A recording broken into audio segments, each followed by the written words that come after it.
Welcome back to another episode of the Twin Elements podcast, proudly presented by Venture Hunting and Outdoors. If you're like us and passionate about hunting, spearfishing, and many other outdoor-related pursuits, with an eagerness to fast-track your learning, then this is the podcast for you.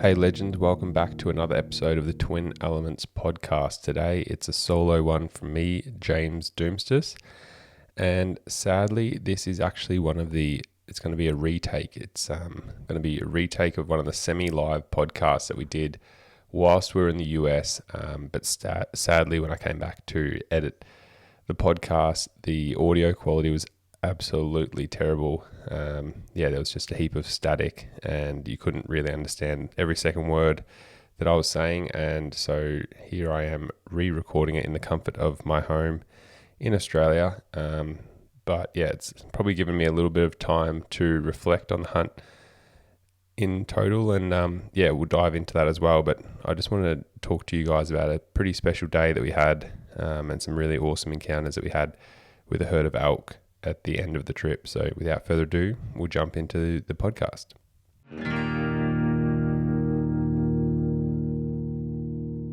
Introducing the Walk and Stalk Carbon Game Bar and Lift Kit.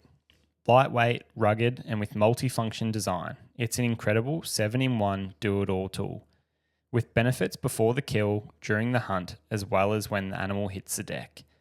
Use as a trekking pole in rough terrain. Spot game easier with the monopod-like function. Shoot from a stable rest with the V-shape stabilization. Attach a smartphone or camera for self-filming and photography. Drag critters with ease and haul to a convenient location. Prop the legs open for gutting or disarticulating the hams. And finally, hang the animal using their compact pulley lift kit. Easily lifting game animals up to 200 kilograms in weight. We have tested it on chital deer and fallow deer here in Australia, used it in the USA on a range of game animals such as mule deer, pronghorn, and even a bull elk. Want to try it for yourself? Use code TWIN15 at checkout for 15% off your next order. These are absolutely essential for those hunters looking to maximize field butchery and have cleaner, more hygienic meat back at home for the freezer. So on this hunt, it was coming off the back of a really fun and successful coyote predator hunt the night before, with a couple of legends, a couple of ranches where we were using the semi-auto AR-15s on tripods with thermals and infrareds, and that was just an absolutely awesome experience, mind-blowing experience to be honest, coming from a couple of guys that just walk around with compound bows, to see how far that technology has really come and advanced was super fun. And to try and call in a couple of wily coyotes, and Ayden obviously shooting that one was really fun to watch and also hopefully get some video for you guys. So we didn't finish up that hunt until about 2:33 in the morning, and traditionally on this hunt we're getting up at sort of 4:20 to 4:40 depending on how far we had to hunt away from where we were camped. So we opted to have a bit of a sleep in this morning just because we'd been going pretty hard, pretty flat out, and burning it at both ends a little bit, to be honest, which is something we'll talk about later. And we ended up sleeping in until about 10 o'clock, which was lovely. And the plan for this day was actually to go and try and find the elk with the big bull that we'd sort of been chasing. We'd had a couple of days on the deer, also chasing some sharp-tailed grouse and then the coyotes. And in that time, one of the ranchers had actually, we'd spoken to them, and he'd sort of let us know that he'd seen this big herd of elk way out, sort of on the prairie in this really random location when he was checking waters for his cows. And it's often with that, with the elk, like since coming back and doing a bit of research, like the large parcel of public land that we're hunting, like the biological survey reckons there was only like a couple of hundred elk in that whole area. And from talking to our friends and talking to the ranchers and stuff like that, like it sort of works out that they're all in really big groups of 30 to 50, and as the pressure increases, that group generally just gets bigger, and they sort of make a super herd, which is sort of what we were hunting. We're hunting maybe one or two big bulls, and yeah, just like a heap of cows. And so we got up and had some brekkie, and we've gone out to where the ranchers seen this herd, and it was a pretty open drainage. Like, to be honest, there was a couple of brush that you could see in the bottom of it, but yeah, there wasn't for miles a tree in sight. Like, there was maybe 2 or 3 in the opposite drainage, like a couple of miles away, but for the most part, like in a 5-mile view in every direction, there was just like not a single tree, which was like a really interesting environment to be hunting these elk in. And something we've spoken about previously, where, like normally you think they love the dark, thick, cool timber, and then out here they're just like sleeping on the prairie in the sun all day. So yeah, it was a really contrasting situation, but obviously they weren't getting pressured out there, and they've learnt from previous experience that if they get pressure, then this is a place that they can go and sort of hide out, and hence why they're out there. And so yeah, we've parked up the car and started walking up this drainage, and pretty quickly we've come to this little waterhole that wouldn't be any bigger than probably like a Dodge Ram, for example. And I actually came over the bank a bit hastily, like I was sort of glassing out in front of me thinking, like looking and expecting to see 50 elk is what we were looking for. And a bull that we'd actually seen a couple of times, a satellite bull, earlier in the trip, actually got up from a bed just like a mule deer would be, like bedded in along the bank. And he's got up probably like 15 to 18 meters and gone and run out, and he actually stood at 50 broadside and was looking back and sat there for quite a while Ayden was able to get some footage. And we were able to identify there was actually a little spiker there with him. But yeah, he didn't know how lucky he was, that fella. If he was any bigger, with how far along we were in the trip, we may have been punching that tag on him. But it gave me a lot of hope that, for these satellites to be hanging on this water, that hopefully that further up this drainage in this little gully, that the rest of the herd might be bedded up. So we slowly kept creeping up the drainage, doing pretty traditional hunting style for Ayden and I, like just sort of walk 10 paces glass, walk 10 paces glass. Like as you come around a corner or get more country, you sort of, glass as much as you can. And we came to this point where the drainage sort of split left and right, and looking at OnX, like we could see that the split to the right sort of petered out pretty quickly, and we could see that. But the main drainage that went up to the left, like it looked really sort of dark, and there might be some brush in there and stuff. And we actually sort of climbed up and could glass up it. And yeah, we actually spotted some elk, which was, awesome. Like got us really excited that hopefully the bull may be there. Not knowing how many elk were there, like it looked like there was sort of 5 or so at the start. And I think that was probably a big learning experience for us on every front, where you see like 1 or 2 elk and you're like, oh yeah, there's 1 or 2 elk in these folds, or deer, or whatever it may be. And it's not until you get right up there that you just like the true number of animals really reveals itself. And long story short, I think I ended up counting like 54 to 56 animals. It was sort of hard once they were bedded, but 1 or 2 quickly became, this whole herd that we were looking for, which was incredible. And it just goes to show, how important like little tip-offs and stuff like that can be to help, because there's no way that we would have gone and found these elk without that rancher. Like where these elk had moved to, like I said, there was not a tree in sight, and it was about 6 miles from where we'd stalked them a couple of days before, and not really thought that we'd, we were on them all day, but not really thought, like we left them on that ag and not really disturbed. So we didn't think they'd go this far, but it just goes to show, how far elk will travel, even just at the slightest bit of pressure, and why you sort of need to be pretty selective and cunning when deciding your approach and moving in on it, especially with the herd. Like with a bull, maybe a bit different, but especially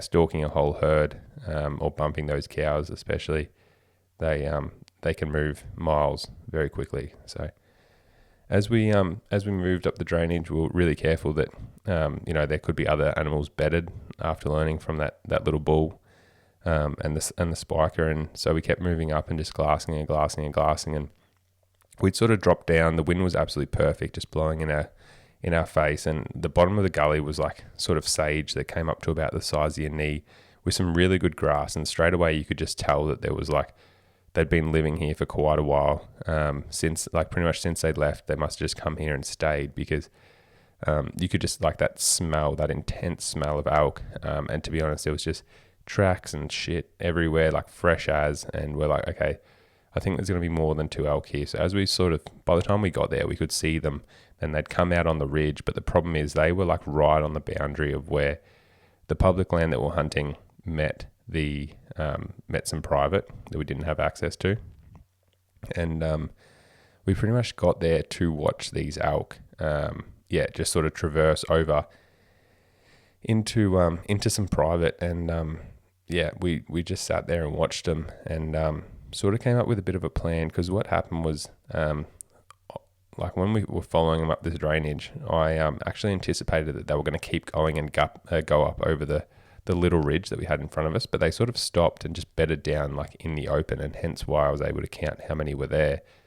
But what we did was, hunting the checkerboard that is the US system, we sort of got right up in the top corner, and if you can imagine again, the drainage that we're in, or the little gully that we're in, split into a Y at the very head of it. So the left branch of the Y went up and sort of bended around to the elk, and the right arm of the Y went around and bended up onto public land. And the way that it worked, and we found a remnants of an old fence, which was sort of a bit of peace of mind, but because you're just going off Onyx, and like, it's hard to say whether the boundary is like 10 meters to your left or 10 meters to your right, and you can only do your like best efforts to to adhere to private and public land rules and stuff. But we could actually see where the fence, because the way that Onyx presented it was that the boundary was like right through the head of this Y, and we actually found the fence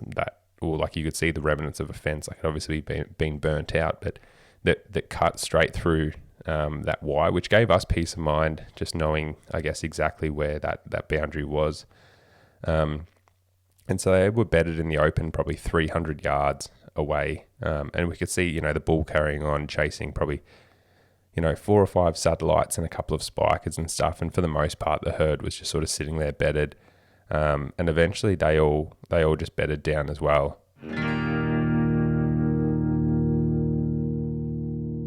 Whether you're making your way up a scree cliff or hiking a distant trail, you want to be confident in the boots that you wear. And for Ayden and I, that means lower. We've been running the Lower Ranger GTX3s for over 5 years now, and we've never even had a blister.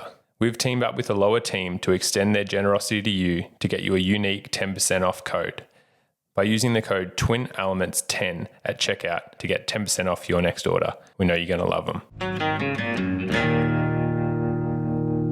And so at this stage now, after our little sleep in and then walking up this drainage, it's probably like 2:30 in the afternoon. It's getting dark, like shooting dark would be like 7 o'clock. So we know we've got a couple of hours, and this herd is just bedded in the open.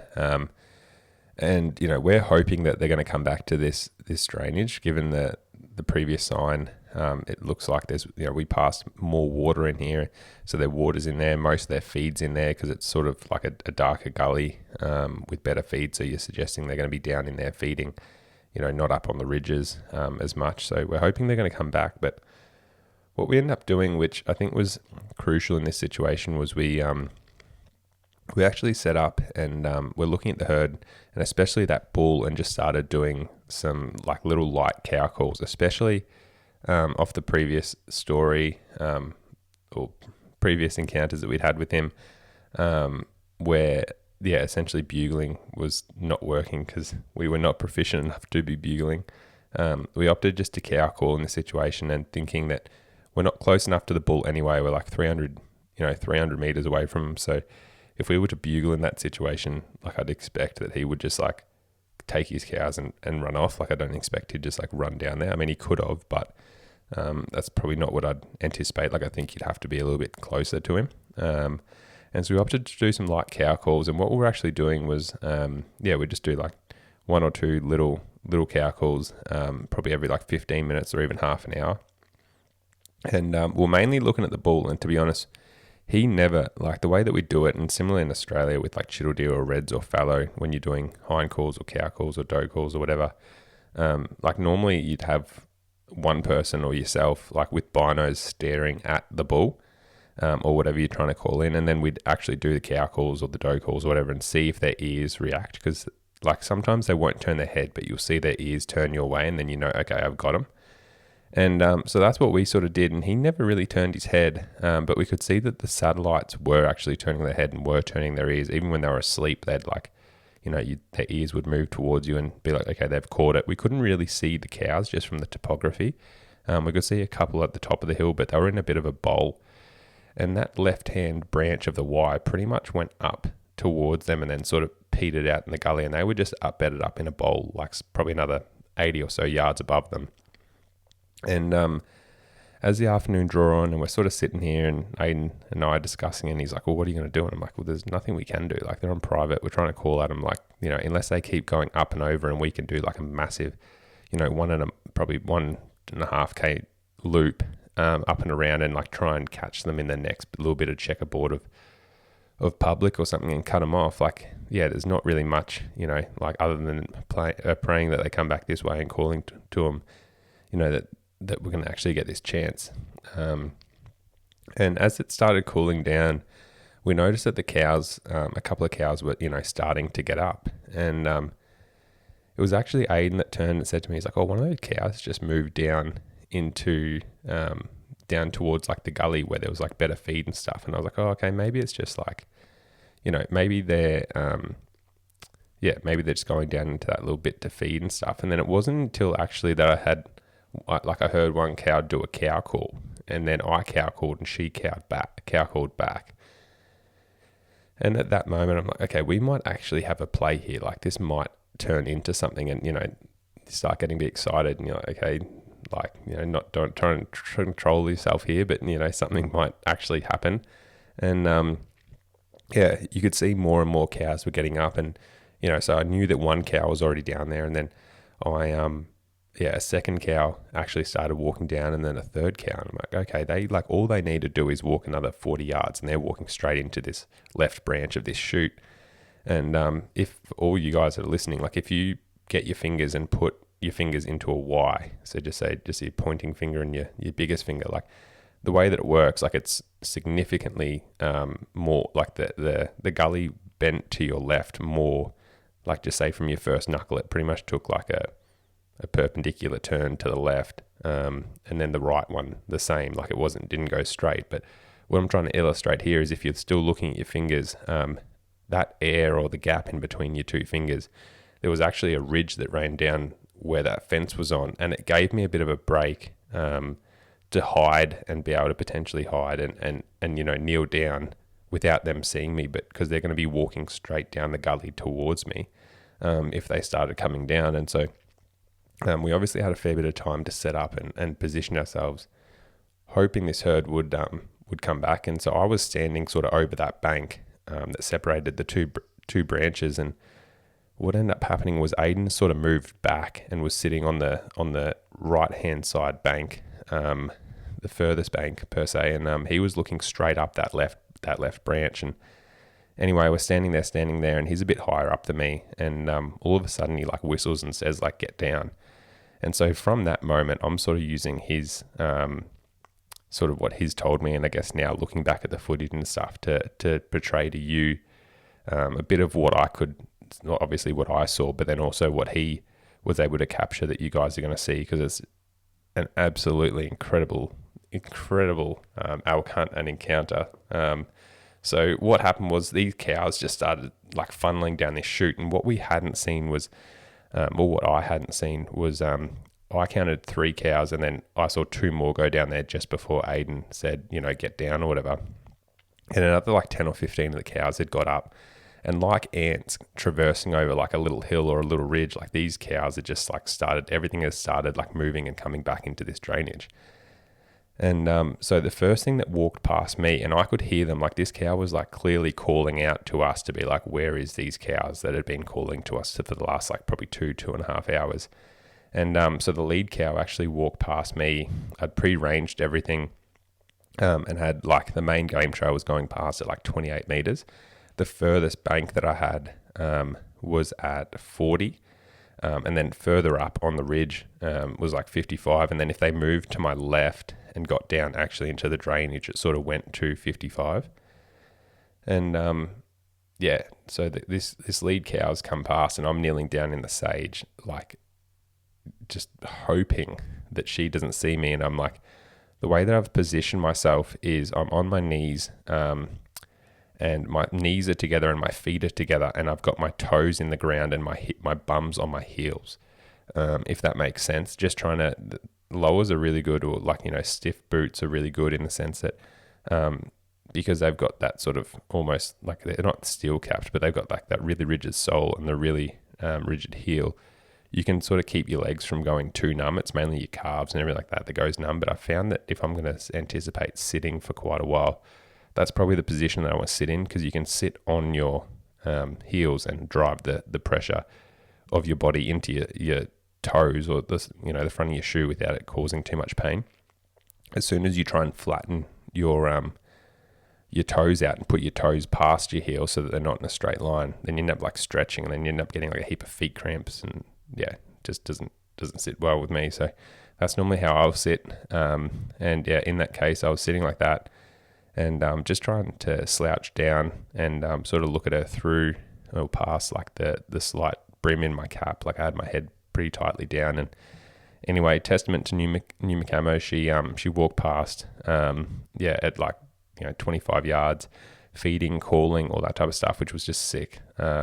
Just hearing them like up close. And then she actually had a set of twins, so they walked past and they've dropped down into this little. So what happened was, the branch in the Y and that like middle of the Y gully, that wall that was sort of protecting me, it ran down and only gave me a really small window to shoot from, essentially. Like it, from what I could see to where they dropped down into the drain, like a little creek, like the drainage sort of in the bottom gave away, and then went to another flat area that was at like 50. But in that area, it was probably only 10 yards, I guess, 8 yards sort of thing. And so she's there, and like, so she's dropped down, and then some of like her calves are just sitting there feeding and stuff, and then they drop down. And then another cow and calf came down, very similar, like just walked past, feeding and stuff, but they're all going pretty slow, like they're feeding as they're moving. And then came what I would call like the big test, which happens whenever you sort of, you're calling in animals, or you've got animals moving past you in a herd situation or a mob situation. And what that was about 5 cows and calves came down, and they've come down as a pretty big group. And I should also say, I can hear the bull is up on his feet now and moving, like, and what, the first bugle was like, okay, he's up on the hill. The second bugle, I'm like, okay, he's at the crest of like where this drainage like drops in. So he's like in a straight line, probably 100 yards away from me. And I can hear this bull's getting closer. I can see elk now on the far side of the drainage too, like coming up on the high side of the bank and stuff. They're essentially, like I said, moving like ants across the landscape and coming back into this drainage system, probably where the water was and where the better feed was. And this group of cows, 5 cows and calves has come in, and they've sort of blocked up that area right in front of me. And I've got cows now at like 20 yards, 25 yards, and they're all feeding. And, in typical fashion, like I'm down, I've got my bow in front of me, and one of these cows that's feeding, looking my direction, like as you can expect, like all of a sudden lifts her head and goes, okay, what's that little shape? Well, not little shape, I'm quite a thick shape in the grass, and so she's put her head up, and then that's caused the chain effect. Everything else has put their head up, and I'm like, this is going to be like the big test. Like, is this going to happen? And I just testament, like I said, to Numa, like I really, really like their pattern. Like it's probably the best pattern I think we've ever worn, and hence why we were happy to use them. Because it's really light, and in that sage, it just like completely breaks up your outline. And I just sat there, and all these cows looked at me for probably 15, 20 seconds, and then they just started like continuing feeding past, moving past, and a little bull actually came through and like pushed some of the cows as well, which helped sort of, it was like a catalyst, a chain reaction. Like he's pushed some of these cows, and they've sort of gone over the edge, and then they were still looking my direction, but they were like, oh, what were we even looking at? You know what I mean? Like they've sort of broken that intense focus and concentration of, what's that object in the grass. And so they've dropped over into the next little sort of bench, I guess, in the drainage. And And now I've got some calves, like there's calves feeding at, 15 to 20 yards. I've got a cow at like 25 yards. It's remnant from that group. I've got this little bull and about 5 other cows down in the drainage, and he's, doing phlegm response and chasing him around, throwing his tongue into the air, and, like the full rut's going on. And I can hear this bull getting closer and closer. Like my heart is just like just pumping.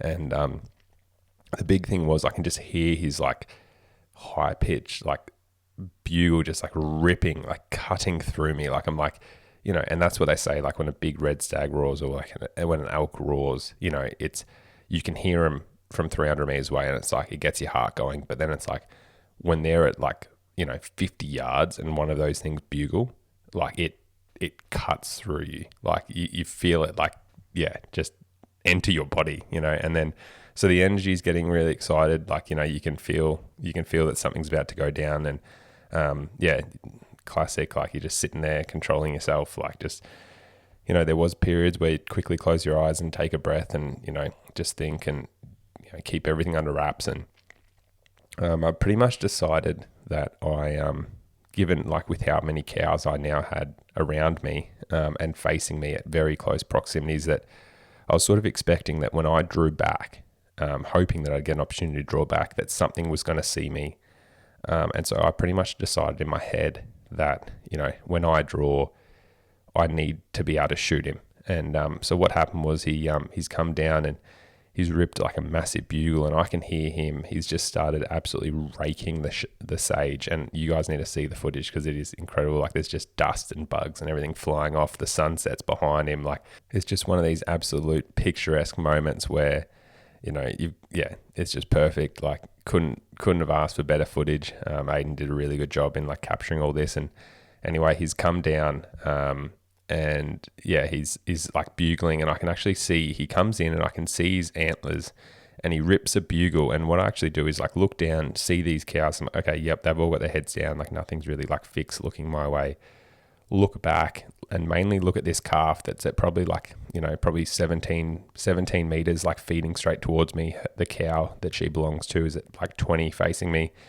And this bull's coming through with another cow. And anyway, I like slowly put the bow, I've got the bow up, and I slowly just start drawing back and get to full draw as he like comes into frame.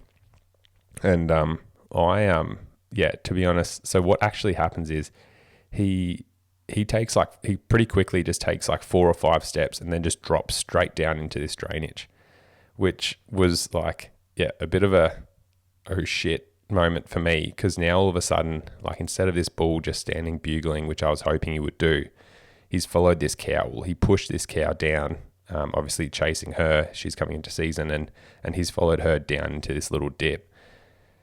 And so now I'm at full draw. I'm holding, an 80-pound bow. And like one thing that with the bow that I'm shooting, because it's 80 pound and stuff, and I mean, everyone struggles with this, but putting down gracefully is something that wasn't going to be able to happen with cows and calves at 18 meters looking at me and stuff, and not get busted. Like, I mean, even if I was shooting my old flogged out RX1 that was like 73 pound and just completely thrashed, like I doubt that I could have done it slow enough to be able to put it down without something noticing me. And as soon as something noticed me with movement, I think that would have been it. And so I've pretty much in my head just been like, well, this is like, you've got to sort of make something happen here. And so what he's done is he's looped down in the drainage and sort of come back, and he's now facing, instead of facing to my left, he's facing to my right. And all I can see is probably the top 10 inches of his back. And I think he's at like 45 yards.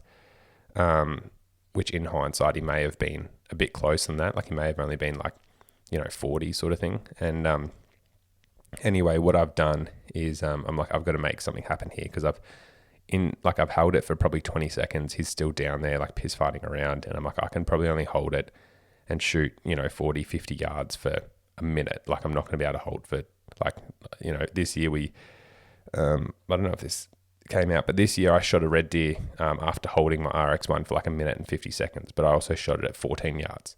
So, I mean, go and hold your bow for a minute 50. And like, so I'm well adverse. What I'm trying to say is holding my bow. It's more just like being able to shoot at a longer range, and with confidence, to get it done. And so what's ended up happening, so I've decided that if I can actually kneel up a little bit, and sort of raise up that 5 or 6, essentially get my bum off the heel of my feet and essentially like make my body become erect, I can get, maybe 9 inches or 8 inches of height, which would give me enough of a view that if I aim for the edge of the bank and shoot with my 40 pin on that, hopefully I can like arc this arrow in there, and it's going to be pretty high, but I'd be shooting like broadside through his scapula, which I was confident to be able to just absolutely smoke through that with like the Day 6 Cayuga and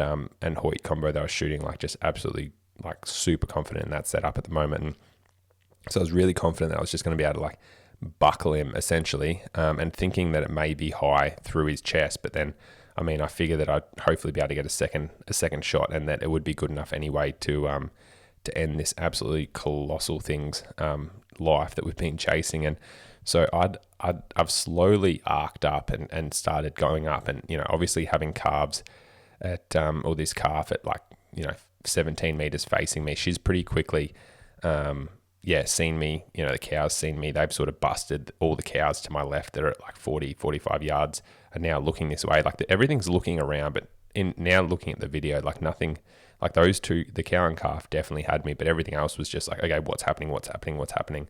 And so I've come fully like kneeling down now, and I'm holding steady. And to be honest, I did rush it a fair bit, thinking that he was going to like run up and out of this drainage, which was probably the second mistake. I'll get back to the first mistake in a little bit, but I've settled the pin, and I think honestly, like I didn't aim like low enough. Like I've aimed higher than what I should have. And anyway, as I've shot, I've like broken the shot, also rushing the shot, which was just a rookie error. And he's turned and gone to move away, and the arrow's literally just sailed like straight over his back, which a few things there. Like I think he was, like I said, I thought he was at 45. He was probably closer. And so I've held higher, like way higher than I should have. And then obviously you can see in the video, he like ducks and rolls. But yeah, it was just like pretty gutting, to be honest. And straight away for me, I probably didn't soak in immediately for me, because I was just like straight away like, okay, let's get back on this bull. Like Ayden, let's video getting this arrow, me pulling it out of the dirt like an idiot. And let's, like get back on the herd, you know what I mean? Because they're moving down the drainage, they're moving back onto public and stuff. So it's like, okay, we can chase them.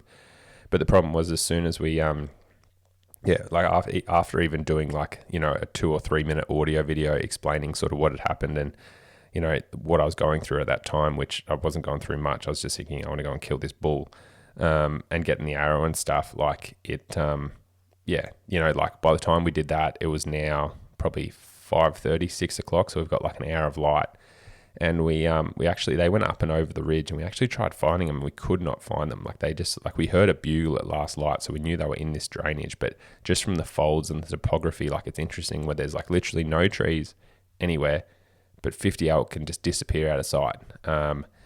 And so, I was really devastated. And I go back to what I was saying my first mistake was, because I got back to Ayden, and he's like, the first thing was, he was like, okay, that was sick. He was obviously devastated for me, but he's like, did you not think of cow calling? And I was like, honestly, it didn't even cross my mind, which like now in hindsight, I'm like, you're an absolute idiot. Like, like get to full draw, in every situation where we're ever calling stuff in, it's like you get to full draw as soon as they're in a window to shoot. You like, you give them a little or like a cow call or a doe call or whatever.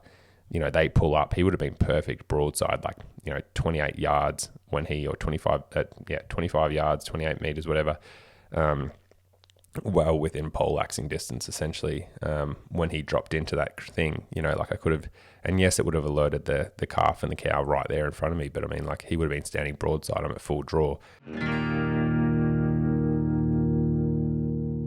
With innovative and patented designs, Stalk are industry leaders when it comes to packs.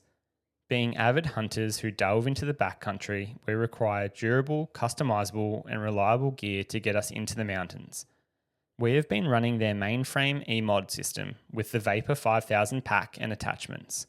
Their bino harness or chest rig with attachments like rangefinder and accessory pouches have been a game changer for run and gun style of hunts. We've recently returned from America and felt the weight of packing out a big bull elk, handling the antlers and meat easily, and can honestly say that they're the best packs we've ever used. If you're interested in feeling the same comfort and upgrading your pack setup today, check out Stalk, either online through their website or available in store at Venture Hunting Outdoors here in Australia. And I think it just goes to show we, like in the last 2 weeks of hunting, I think we just drained ourselves of everything. And I know that, fatigue, like it's something that we've probably managed a little bit better on previous trips, but it's not until now, like looking back, where even just getting like a couple of days of, like when the trip finished up, we went back to Bozeman for 2 days and, caught up with friends and, washed gear and got everything prepared and got skulls prepared. And it wasn't until like, even after 2 days of just like sleeping that I was like, I feel like a completely different human. You know what I mean? Like, and you look back on things completely differently.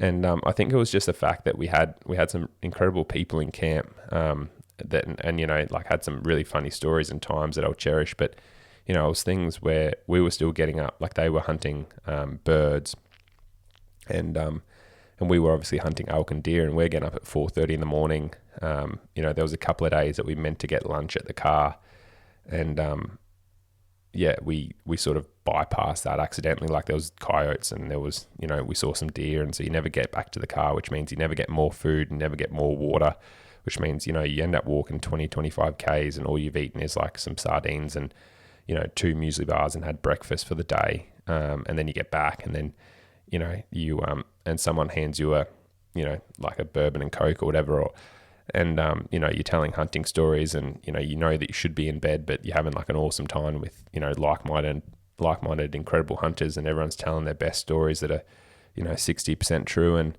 we'll go to bed at like 11:30 and then you're waking up at 4:30 and, like all these things led to like an incredible time, but obviously had a detriment on our body. And then, especially our decision making, which was like the biggest thing. And we, Ayden and I, we're pretty stubborn, we're pretty persistent humans, and we will, we'll drag ourselves through the dirt to go out there and get those opportunities, at our detriment, I think, in this case, because I feel like we made opportunities, these last 2 weeks that were there, even though we were pretty flogged out. But what we weren't able to do is actually capitalize on them. And I wonder if we slept in some of those mornings, or, missed an arbo hunt and, just had more time in camp, but then actually got, instead of, going to bed at 11:30, we stayed and hung out with all the fellas and maybe went for a hunt with them, and then, went to bed at 8:30 or 9:30, like what we're usually doing, and get like at least like 6 hours sleep or 7 hours sleep rather than, 5 hours sleep or whatever. And, I think, we potentially would have got less opportunities, but maybe would have capitalized on them better.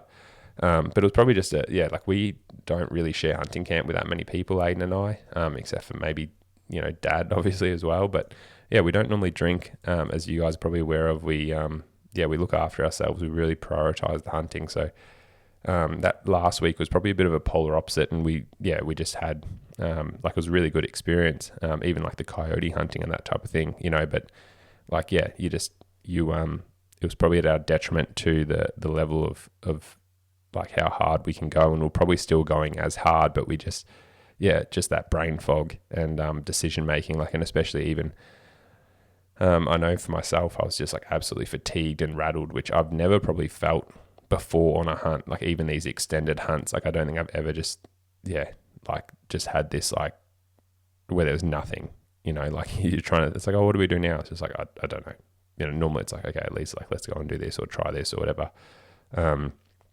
I'd normally say I'm a pretty like decisive person, sometimes like too blunt and decisive, if anything. And on this one, I think we just burnt out, which, you can expect from getting 5 or maybe 6 hours of sleep a night and not eating lunches, doing 20 plus Ks on I don't know if I've said it on a previous podcast or anything like that, but ended up getting Giardia as well for 3 weeks, where I wasn't nauseous at all, which was great. But yeah, pretty much had the shits for the last 3 weeks.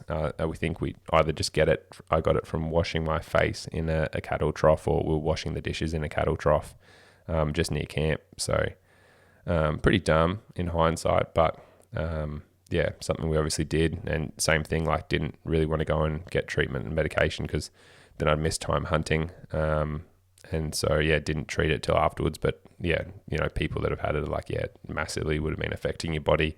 And I didn't think it was that bad. Like, to be honest, like I said, I still just, if anything, I just decided to eat more to try and compensate. And yeah, pretty much just, had diarrhea probably 8 to 10 times a day, depending on the day, and just kept the fluids up and stuff. But, not that you guys want to know any of that, but we're family, so you can. And yeah, so I just think that was probably just another little thing that, tipped us over the edge maybe a little bit. Like Ayden had it before, so he reckons he got it for a couple of days and then it cleared up. And I just wonder if he had like immunity from a previous exposure when he was working in the Northern Territory, where it was my first time, my little virgin bum. So I got the full grunt of that. And long story short, we're probably just making excuses here for not actually capitalizing and punching those last 2 tags. But I think it is important to, look back in hindsight and just reflect on the trip and try and learn to get better and be more successful on future trips. So we're already looking at applying next year for tags in the US, having meetings with Hunting Full at the moment. So just trying to get that hunt strategy sorted. I've got a fair few tags and Ayden's got a couple of tags. We've got a couple of options. Dad wants to come into the mix after seeing all the excitement of this year. So we're trying to film those hunts as well. And with me having points across a lot of states, it makes it a bit hard trying to like logistically work out where we're going to go and how much time we're going to allocate to tags. But it's also really exciting, and already counting down the days till we're back out there. So I'll sign off there, guys. There's no FAQs today, but thank you very much for listening to this podcast, and hopefully you could live through the descriptive story that I shared with you guys, and you can appreciate the excitement and how awesome that hunt was. We sadly didn't end up seeing that bull again. We hunted for him. We mainly hunted for sort of mule deers the last couple of days, but we tried finding some elk even just to punch the tag, and to be honest, we didn't really see any for the last couple of days of the trip. Ayden had some really, really awesome mule deer encounters, which was long overdue for how much effort we were putting into trying to find a mature muley for him. But yeah, we've obviously shared some of our nearest and dearest stories with you guys and successes whilst we were there, and also with this semi-live podcast. But there was so many like incredible, cool encounters that we had, whilst we were over there. I think it was 28 days of hunting. So there's an immense amount of footage there to go through and work through and edit up for you guys. And we can't wait to get all that sorted for you. So make sure to check out the Twin Elements podcast when that drops. But for now, I'll jump off and we'll catch you on the next episode of the Twin Elements podcast. Thanks, guys.